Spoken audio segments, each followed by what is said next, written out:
ناظرین، گزشتہ ایک ساتھ میں قرآن سے مختلف پہلو سے واضح کیا جا چکا کہ ذوالقرنین سلیمان علیہ السلام تھے اور دنیا کی کوئی طاقت حق کا رد نہیں کر سکتی، لیکن اس کے باوجود ایک اور پہلو سے حق آپ پر کھول کر واضح کر دیتے ہیں۔ اللہ سبحانہ و تعالیٰ کا قرآن میں کہنا ہے کہ سلیمان کے لیے پگھلے ہوئے تانبے کا چشمہ بہایا گیا۔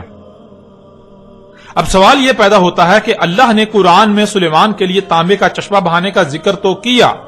لیکن کیا اللہ سبحانہ و تعالیٰ قرآن میں اس سوال کا جواب دیتا ہے کہ سلیمان کے لیے پگھلے ہوئے تانبے کا چشمہ کیوں بہایا گیا؟ یعنی سلیمان علیہ السلام کو غیر معمولی مقدار میں تانبا کس مقصد کے لیے دیا گیا؟ سلیمان نے اس کو پگھلا کر کب، کہاں اور کیوں استعمال کیا؟ جب قرآن میں دیکھا جائے تو پورے قرآن میں کہیں بھی سلیمان کے نام کے ساتھ کہیں بھی اس تانبے کے استعمال یا اس تانبے کے دیے جانے کے مقصد کا ذکر نہیں کیا گیا، جو کہ بہت بڑے بڑے سوالات ہیں۔ کیونکہ ناظرین، پہلی بات تو یہ ہے کہ اللہ نے سلیمان کے لیے تانبے کا چشمہ بہانے کا ذکر کیا تو آخر کیوں، یہ بتانے کی کوئی وجہ بھی تو ہونی چاہیے تھی۔ تانبے کا چشمہ کیوں بہایا گیا سلیمان کے لیے؟ آخر سلیمان کو اس کی ضرورت کب، کہاں اور کیوں پیش آئی؟ اتنی بڑی مقدار میں تانبے کا استعمال کہاں کیا گیا؟ آپ پورے کا پورا قرآن چھان لیں، آپ کو کہیں بھی سلیمان کا نام استعمال کرتے ہوئے سلیمان کی طرف سے تانبے کے استعمال کا ذکر نہیں ملے گا۔ اور اگر یہ بات مان لی جائے کہ قرآن ان سوالات کے جوابات دینے سے قاصر ہے، خاموش ہے، تو قرآن اپنے ہی دعوے میں غلط ثابت ہو جاتا ہے کہ قرآن میں ہر سوال کا جواب موجود ہے۔ قرآن ہر بات کو بیان کرتا ہے، اور نہ صرف بیان کرتا ہے بلکہ ہر پہلو سے سامنے رکھتا ہے، اور وہ بھی مسئلوں سے۔ اس لیے اگر قرآن ان سوالات کے جوابات نہیں دیتا تو اس کا مطلب بالکل واضح ہو جاتا ہے کہ قرآن اپنے ہی دعوے میں جھوٹا ہے، جو کہ بالکل ناممکن ہے۔ قرآن اپنے دعوے میں جھوٹا ہو ہی نہیں سکتا، قرآن اپنے ہی دعوے میں غلط ہو ایسا ممکن ہی نہیں۔ ناظرین، قرآن نے اگر ان سوالات پر خاموش ہی رہنا تھا تو سوال یہ پیدا ہوتا ہے کہ قرآن نے بلا وجہ ایسی بات ہی کیوں کی؟ اگر قرآن کے پاس ان سوالات کے جوابات ہی نہ تھے تو قرآن نے خود ہی ان سوالات کو جنم کیوں دیا؟ اور اس سے بھی بڑھ کر تو یہ کہ قرآن میں سلیمان کو تانبے کے دیے جانے کا ذکر بے معنی و بے مقصد ہو جاتا ہے، جس کا مطلب اللہ نے اس قرآن کی آیات کو بالحق نہیں اتارا، جو کہ بالکل ناممکن ہے۔ ناظرین، نہ تو قرآن بغیر حق اتارا گیا اور نہ ہی قرآن کوئی بے مقصد و بے معنی بات کرتا ہے، نہ ہی قرآن کوئی ایسا سوال کھڑا کرتا ہے جس کا وہ جواب ہی نہ دے، اور نہ ہی کوئی ایک بھی ایسا سوال ہے جس کا جواب قرآن میں موجود نہ ہو۔ اگر کوئی ایسا کہتا، سوچتا یا سمجھتا ہے کہ قرآن میں ہر سوال کا جواب نہیں ہے، قرآن کسی بھی سوال کا جواب دینے سے قاصر ہے، قرآن ہر بات کو ہر پہلو سے بیان نہیں کرتا، تو اس میں قصور اللہ کا نہیں، قصور قرآن کا نہیں، بلکہ قصور اس کا اپنا ہے۔ قصور ایسا کہنے والے کا اپنا ہے کہ وہ اس معیار پر پورا ہی نہیں اتر رہا جس معیار پر پورا اترنے سے قرآن اپنے راز کھولتا ہے۔ وہ اللہ کے طے کردہ اس قانون پر ہی پورا نہیں اتر رہا جس پر پورا اترنے سے ہی قرآن کھلتا ہے۔ قرآن ہر سوال کا جواب دیتا ہے، قرآن رہنمائی کرتا ہے، اس لیے قصور اللہ کا نہیں، قصور قرآن کا نہیں، بلکہ قصور ایسا کہنے، سوچنے یا سمجھنے والے کا ہے۔ آپ پیچھے یہ بات جان چکے کہ اللہ نے نہ صرف ہر اس بات کو، ہر اس مسئلے یا معاملے کو قرآن میں بیان کر دیا جو انسانوں کو پیش آنا تھا، اور پھر کسی ایک بھی بات، معاملے یا مسئلے کو قرآن میں ایک ہی پہلو سے ایک ہی مقام پر بیان نہیں کیا، بلکہ ہر بات کو، ہر معاملے کو، ہر مسئلے کو ہر پہلو سے ایک سے زائد مقامات پر قرآن میں بیان کیا۔ اس لیے قرآن میں اللہ سبحانہ و تعالیٰ نے ایک مقام پر یہ بتایا کہ سلیمان کے لیے تانبے کا چشمہ بہا دیا، تو اسی قرآن میں کسی دوسرے مقام پر سلیمان ہی کی طرف سے اس تانبے کو کب، کہاں اور کیوں استعمال کیا گیا، اس پر بھی تفصیل کے ساتھ بات کی۔ اور جب اللہ سے یہ سوالات کیے جائیں تو اللہ سبحانہ و تعالیٰ ان سوالات کے جوابات سورہ الکہف میں ذوالقرنین علیہ السلام کے موضوع پر ہی بات کرتے ہوئے دیتا ہے۔ جس کے لیے تانبے کا چشمہ بہایا، ایک مقام پر اس کا نام تو دوسرے مقام پر اس کے اسم سے اس کا ذکر کرتے ہوئے اس تانبے کے استعمال کی تفصیلات بھی بیان کر دی، جس سے یہ بات مزید کھل کر واضح ہو جاتی ہے کہ ذوالقرنین کوئی اور نہیں بلکہ سلیمان بن داؤد علیہ السلام تھے۔ اس کے علاوہ بھی اگر آپ غور کریں تو آپ پر یہ بات واضح ہو جائے گی کہ پورے قرآن میں ایک جگہ پگھلے ہوئے تانبے کا چشمہ بہانے کا ذکر کیا گیا تو دوسری جگہ اس تانبے کے استعمال کا ذکر کیا گیا کہ اسے کب، کہاں، کیوں اور کس مقصد کے لیے استعمال کیا، جس سے یہ بات بالکل واضح ہو جاتی ہے کہ جب تانبا سلیمان کو دیا گیا تو ظاہر ہے استعمال بھی سلیمان نے ہی کیا، یوں ذوالقرنین کوئی اور نہیں بلکہ اللہ کے نبی سلیمان علیہ السلام تھے۔ ناظرین، آپ پر ہر لحاظ سے کھل کر واضح ہو چکا کہ ذوالقرنین سلیمان علیہ السلام تھے، لیکن اب سوال یہ پیدا ہوتا ہے کہ ذوالقرنین سلیمان علیہ السلام تو اس قرآن کے نزول سے پہلے ہی گزر چکے، تو کیا قرآن میں یہ محض ذوالقرنین سلیمان علیہ السلام کا قصہ بیان کیا گیا جس کا قرآن کے نزول سے لے کر آج سات کے قیام تک کے لوگوں کے ساتھ کوئی تعلق نہیں؟ کیونکہ اگر یہ بات مان لی جائے کہ اس قرآن کے نزول سے لے کر آج سات کے قیام تک کے لوگوں کے ساتھ اس واقعے کا کوئی تعلق نہیں، یہ محض گزرے ہوں کا قصہ سنایا جا رہا ہے، تو اس کا مطلب قرآن میں اساطیر الاولین ہے، یعنی یہ محض پہلوں کی سطریں ہیں، قصے کہانیاں ہیں، اس سے بڑھ کر کچھ نہیں۔ اور پھر سوال یہ پیدا ہوتا ہے کہ کیا یہی حق ہے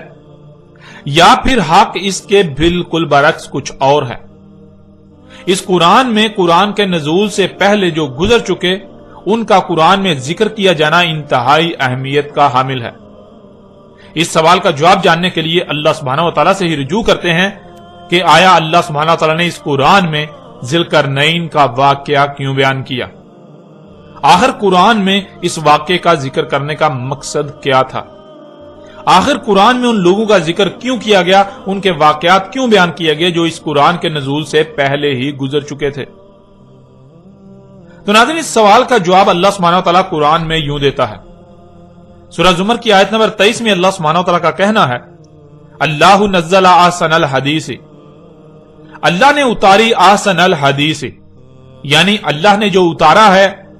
وہ نزول سے لے کر اسات کے قیام تک کی ایسی بہترین تاریخ ہے جس سے بہتر کوئی تاریخ ہو ہی نہیں سکتی۔ حدیث کہتے ہیں تاریخ کو، اور حدیث کی سے کے نیچے زیر کا استعمال اسے مستقبل کا صیغہ بنا دیتا ہے، جس سے الحدیثی کے معنی بنتے ہیں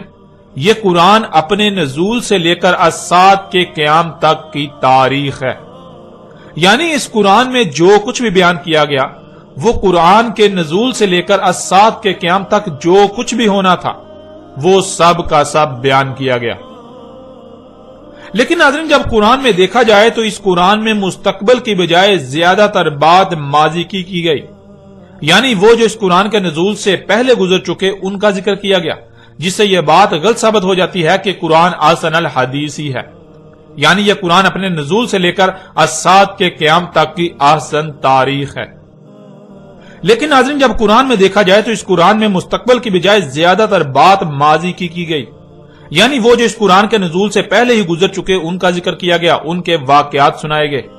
ان کے واقعات قرآن میں درج ہیں، جس سے یہ بات غلط ثابت ہو جاتی ہے کہ قرآن احسن الحدیث ہی ہے، یعنی یہ قرآن اپنے نزول سے لے کر اسات کے قیام تک کی احسن تاریخ ہے، ایسی بہترین تاریخ جس سے بہتر کوئی تاریخ ہو ہی نہیں سکتی۔ قرآن کا یہ دعویٰ اس لیے غلط ثابت ہو جاتا ہے کیونکہ قرآن خود کو نزول سے لے کر اسات کے قیام تک کی تاریخ بتا رہا ہے، لیکن جب قرآن میں دیکھا جائے تو اس میں تاریخ تو اس کے نزول سے پہلے گزر جانے والوں کی بیان کی گئی، جیسے کہ قوم نوح، قوم عاد، قوم سمود، قوم لوط، قوم شعیب اور آل فرعون وغیرہ کا ذکر، امت بنی اسرائیل وغیرہ کا ذکر اور ان رسولوں کا ذکر جو ماضی کا قصہ بن چکے۔ یعنی جب قرآن میں دیکھا جائے تو قرآن میں گزشتہ لوگوں کی تاریخ ملتی ہے جو ماضی کا قصہ بن چکے، لیکن اس کے بالکل برعکس قرآن کا یہ دعویٰ ہے کہ یہ قرآن کے نزول سے لے کر اسات کے قیام تک کی تاریخ ہے۔ اب ناظرین، جب قرآن خود یہ دعویٰ کر رہا ہے کہ قرآن اپنے نزول سے لے کر اسات کے قیام تک کی تاریخ ہے تو پھر قرآن غلط ہو ہی نہیں سکتا، بلکہ غلط تو وہ ہے جو ایسا سمجھ رہا ہے کہ قرآن میں مستقبل کی بجائے ماضی کی تاریخ بیان کی گئی، کیونکہ قرآن یہ بھی واضح کر دیتا ہے کہ اس قرآن میں اساطیر الاولین نہیں بلکہ مسئلیں بیان کی گئیں۔ اس قرآن میں جو کچھ بھی بیان کیا گیا، اس قرآن میں نزول سے لے کر اسات کے قیام تک کی جو تاریخ بیان کی گئی وہ مسئلوں سے بیان کی گئی، وہ جو سلف ہو چکے ان کا ذکر نہیں کیا گیا، بلکہ ذکر تو قرآن کے نزول سے لے کر الساعت کے قیام تک جو کچھ بھی ہونا تھا اس کا کیا گیا، لیکن مسئلوں سے، جس کا ذکر اللہ سبحانہ و تعالی نے قرآن میں مختلف مقامات پر بھی کر دیا، جیسا کہ آپ ان آیات میں دیکھ سکتے ہیں۔ اس وقت سکرین پر آپ کو سورہ زخرف کی آیت نمبر 56 نظر آ رہی ہے، جس میں اللہ سبحانہ و تعالی کا کہنا ہے فَجَعَلْنَاهُمْ سَلَفًا وَمَثَلًا لِلْآخِرِينَ، پس کر دیا ہم نے انہیں سلفا، یعنی ایک ایک کو گزرے ہوئے کر دیا، جو دنیا میں آئے تھے اب گزرے ہوئے ہو چکے، اور جنہیں ایک ایک کو گزرے ہوئے کر دیا انہیں مثل کر دیا آخرین، یعنی بعد والوں کے لیے۔ ناظرین، یہاں سوال یہ پیدا ہوتا ہے کہ کن کو سلفا کر دیا، یعنی جو بھی دنیا میں آئے ان میں سے ایک ایک کو گزرا ہوا کر دیا، وہ کون ہیں، کن کو کر دیا؟ اس آیت کے آخر میں لفظ آخرین آیا ہے جو کہ اولین کی ضد ہے، جس سے یہ بات بالکل واضح ہو جاتی ہے کہ اولین کو سلفا کر دیا گیا۔ اس کے علاوہ بھی اگر آپ سورہ زخرف کی اس آیت سے پچھلی آیات کو دیکھیں تو آپ پر واضح ہو جائے گا کہ پیچھے اولین کا ہی ذکر کیا جا رہا ہے، یعنی اس قرآن کے نزول سے پہلے جو لوگ گزر چکے وہ نہ صرف گزر چکے بلکہ اللہ نے ان کو مثل کر دیا، کن کے لیے؟ اس قرآن کے نزول سے لے کر الساعت کے قیام تک آنے والوں کے لیے۔ اس آیت میں اللہ سبحانہ و تعالی نے یہ بات بالکل کھول کر اور دو ٹوک الفاظ میں واضح کر دی کہ اس قرآن کے نزول سے پہلے جو بھی دنیا میں آیا، خواہ وہ کوئی رسول تھا، امت تھی یا قوم، ایک ایک کو گزرے ہوئے کر دیا۔ اس قرآن کے نزول سے پہلے جو بھی دنیا میں آئے، جو اولین تھے ان کو گزرے ہوئے کر دیا، اور نہ صرف گزرے ہوئے کر دیا بلکہ انہیں مثل کر دیا آخرین، یعنی بعد والوں کے لیے، اس قرآن کے نزول سے لے کر الساعت کے قیام تک آنے والوں کے لیے۔ ناظرین، یہ وہ وجہ ہے جس وجہ سے اللہ سبحانہ و تعالی نے قرآن میں کئی مقامات پر یہ بات بار بار واضح کی اور ہر پہلو سے واضح کی کہ اس قرآن میں ہر شے کو مسئلوں سے بیان کر دیا گیا۔ اس قرآن میں مسئلیں بیان کی گئیں، نہ کہ اساطیر الاولین، جیسا کہ آپ سکرین پر نظر آنے والی آیات میں دیکھ سکتے ہیں۔ سورہ الاسراء کی آیت نمبر 99 میں اللہ سبحانہ وتعالی کا کہنا ہے وَلَقَدْ صَرَفْنَا لِلنَّاسِ فِي هَذَا الْقُرْآنِ مِنْ كُلِّ مَثَلٍ فَأَبَىٰ أَكْثَرُ النَّاسِ إِلَّا كُفُورًا، اور تحقیق کے، یعنی تم اپنی طرف سے پوری تحقیق کر لو، اپنے گوڑے دوڑا لو، جو کہا جا رہا ہے وہی تمہارے سامنے آئے گا، وہی حق ہے۔ ہم نے ہر پہلو سے، ہر لحاظ سے پھیر پھیر کر سامنے لے آئے، بیان کر دیا انسانوں کے لیے اس قرآن میں تمام کی تمام مسئلوں سے۔ پس انکار کر دیا انسانوں کی اکثریت نے، مگر اس لیے کہ جو کچھ بھی انہیں عطا کیا گیا وہ اس مقصد کے لیے استعمال ہی نہیں کرنا چاہتے جس مقصد کے لیے انہیں عطا کیا گیا، وہ اپنی خواہشات کی اتباع کرنا چاہتے ہیں۔ اس لیے انسانوں کی اکثریت نے اس بات کا انکار کر دیا کہ اللہ نے اس قرآن میں ہر شے کو مسئلوں سے بیان کر دیا۔ اس قرآن کے نزول سے لے کر الساعت کے قیام تک جو کچھ بھی ہونا تھا وہ سب کا سب ہر پہلو سے بیان کر دیا مسئلوں سے۔ اس بات کا انسانوں کی اکثریت نے انکار کر دیا۔ پھر آگے سورہ الکہف کی آیت نمبر 54 میں اللہ سبحانہ وتعالی کا کہنا ہے وَلَقَدْ صَرَفْنَا فِي هَذَا الْقُرْآنِ لِلنَّاسِ مِنْ كُلِّ مَثَلٍ وَكَانَ الْإِنسَانُ أَكْثَرَ شَيْءٍ جَدَلًا، اور تحقیق کے، یعنی تم اپنی طرف سے پوری تحقیق کر لو، تم اپنے گھوڑے دوڑا لو، جو کہا جا رہا ہے وہی تمہارے سامنے آئے گا اور وہی حق ہے۔ ہم نے ہر پہلو سے، ہر لحاظ سے پھیر پھیر کر سامنے لے آئے، بیان کر دیا انسانوں کے لیے اس قرآن میں تمام کی تمام مسئلوں سے، یعنی اس قرآن میں ماضی میں پیش آنے والے واقعات میں سے صرف ان کا ذکر کیا جو ہو بہو اس قرآن کے نزول سے لے کر الساعت کے قیام تک پیش آئیں گے۔ انسانوں کے ہر سوال کا جواب ہر پہلو سے، ہر لحاظ سے پھیر پھیر کر اس قرآن میں بیان کر دیا۔ قرآن کے نزول سے لے کر الساعت کے قیام تک انسانوں کو جب جب جو جیسے جیسے رہنمائی درکار تھی، سب کا سب اس قرآن میں ہر پہلو سے پھیر پھیر کر تمہارے سامنے لے آئے۔ اور تھا انسان اکثریت معاملات میں جھگڑا کرنے والا، سو جھگڑا ہی کیا۔ یعنی قرآن کی بات تسلیم کرنے کی بجائے اپنی خواہشات و اپنے خود ساختہ الہوں کی باتوں کو قرآن پر ترجیح دی۔ جب بھی قرآن نے کسی معاملے میں رہنمائی کی تو اپنی بےہودہ دلیلوں کو قرآن پر پیش کیا اور قرآن کے مد مقابل اور اشیاء کو لا کھڑا کیا، وہ بات تسلیم نہ کی جو قرآن نے کی۔ ناظرین، ان آیات میں اللہ سبحانہ تعالیٰ نے یہ بات واضح کر دی کہ قرآن کے نزول سے لے کر اجساد کے قیام تک انسانوں کو جو معاملات بھی پیش آنے تھے،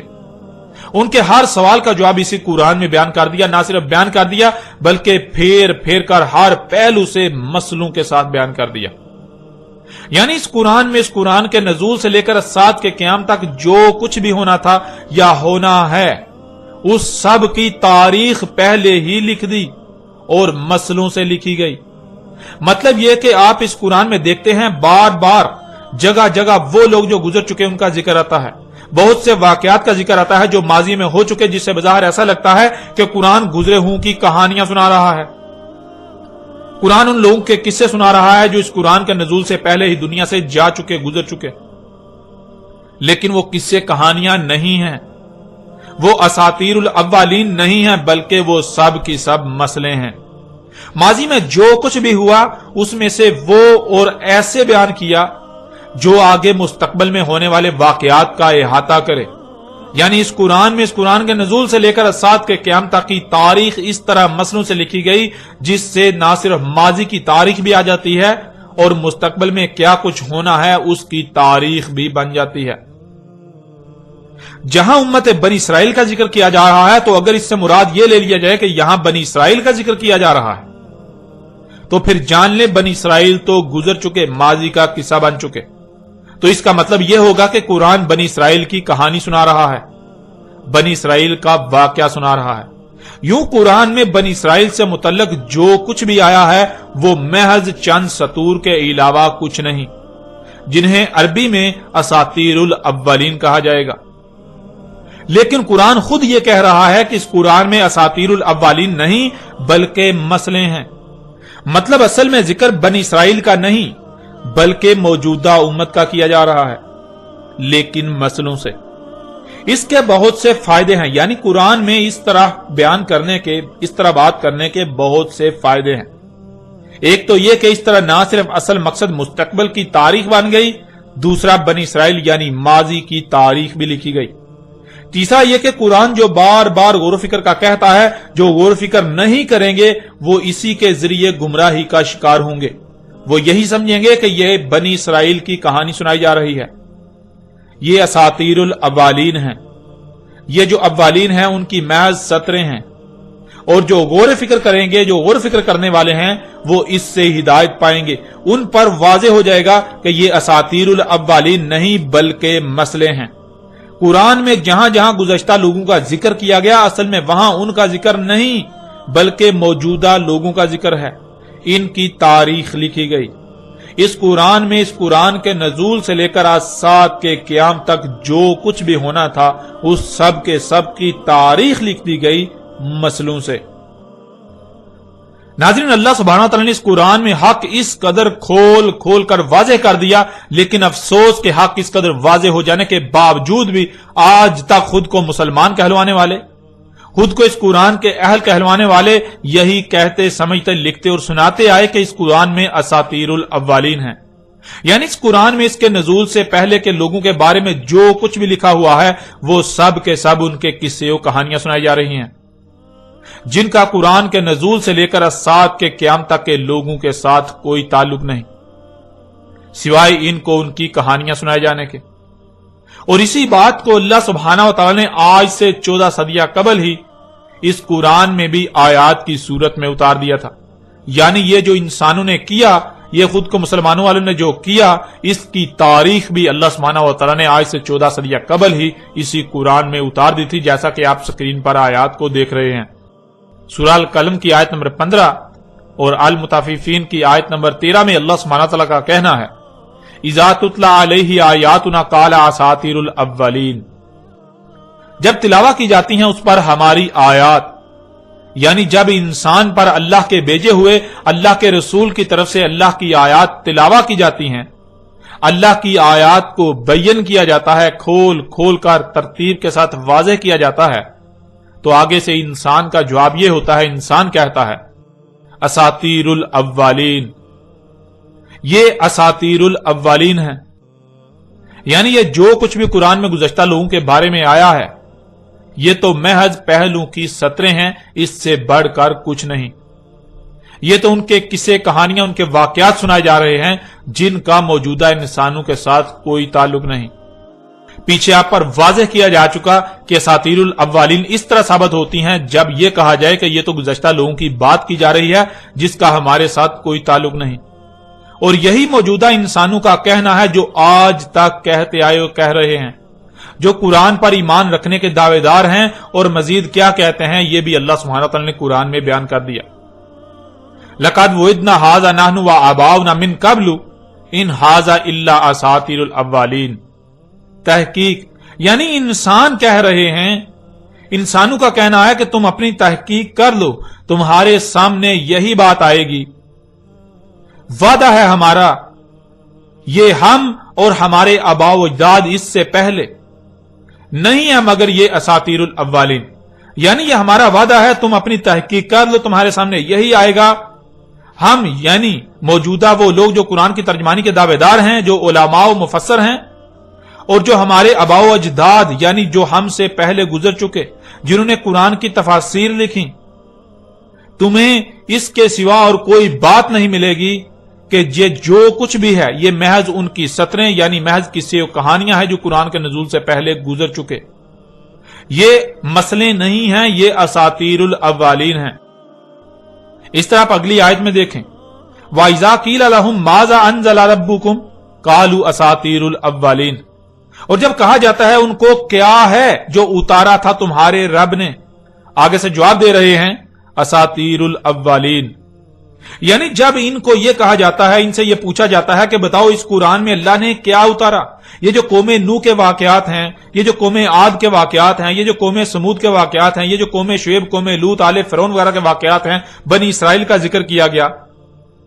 یعنی قرآن میں جو گزشتہ ہلاک شدہ اقوام، گزشتہ لوگوں کا ذکر کیا گیا، اس قرآن کے نزول سے پہلے کے لوگوں کا ذکر کیا گیا، یہ سب کا سب کیا ہے؟ تو آگے سے ان کی طرف سے یہی جواب آئے گا، یہ یہی کہہ رہے ہیں کہ یہ اساطیر الاولین ہیں، یہ تو پہلے لوگوں کی محض سطور ہیں، اس سے بڑھ کر کچھ نہیں، یہ تو ان کے قصے و کہانیاں ہیں۔ پھر اس طرح اگلی آیت میں دیکھیں، سورہ انفال کی آیت نمبر 13، وَإِذْ تُتْلَىٰ عَلَيْهِمْ آيَاتُنَا قَالُوا قَدْ سَمِعْنَا لَوْ نَشَاءُ لَقُلْنَا مِثْلَ هَٰذَا إِنْ هَٰذَا إِلَّا أَسَاطِيرُ الْأَوَّلِينَ، اور جب ہمارا بھیجا ہوا رسول تلاوت کر رہا ہے ان پر ہماری آیات، یعنی ہماری آیات کو کھول کھول کر واضح کر رہا ہے، تو آگے سے ان کا یہ رد عمل آتا ہے، تحقیق سن چکے ہم، اگر ہمارا قانون ہوتا یعنی اگر یہی دین ہوتا ہمارے نزدیک تو ہم اس کے لیے یعنی دین کے لیے بالکل ایسے ہی کہتے جو تم کہہ رہے ہو، یعنی ہمارے نزدیک دین یہ نہیں ہے جسے تو دین کہہ رہا ہے، اگر ہم بھی اسے ہی دین سمجھتے جسے تو دین کہہ رہا ہے تو ہم بھی یہی سب کہتے جو تو کہہ رہا ہے کہ یہ مسئلے ہیں، نہیں ہے یہ مگر اساطیر الاولین، یعنی یہ قرآن میں جو کچھ بھی گزشتہ لوگوں کے بارے میں آیا ہے اس کا ہمارے ساتھ کوئی تعلق نہیں، یہ دین نہیں ہے، یہ تو محض اولین کی سطریں ہیں، یہ تو قرآن کے نزول سے پہلے جو لوگ گزر چکے ان کے قصے و کہانیاں ہیں، ان سے بڑھ کر کچھ نہیں۔ ناظرین، آپ پر یہ بات بالکل کھول کر واضح ہو چکی کہ اللہ سبحانہ تعالیٰ نے اساطیر الاولین نہیں بلکہ اس قرآن میں مسلوں سے، اس قرآن کے نزول سے لے کر الساعۃ کے قیام تک کی تاریخ بیان کی۔ آپ ہر لحاظ سے بالکل واضح طور پر یہ جان چکے ہیں کہ اس قرآن میں اساطیر الاولین نہیں ہے بلکہ مسئلے ہیں۔ جہاں قوم نوح کا ذکر کیا جا رہا ہے تو وہ اصل میں قوم نوح نہیں بلکہ موجودہ قوم یعنی دنیا میں آباد موجودہ لوگ ہیں جن کا ذکر کیا جا رہا ہے قوم نوح کی مسل سے، کیونکہ قوم نوح تو اولین میں سے تھی، اولین کو سلف کر دیا گیا، اور نہ صرف سلف یعنی گزرے ہوئے کر دیا گیا بلکہ انہیں مسل کر دیا گیا آخرین یعنی بعد والوں کے لیے۔ جہاں قوم نوح کے الفاظ آئے ہیں تو وہاں اصل میں ذکر ان کی مسل موجودہ قوم کا ہے،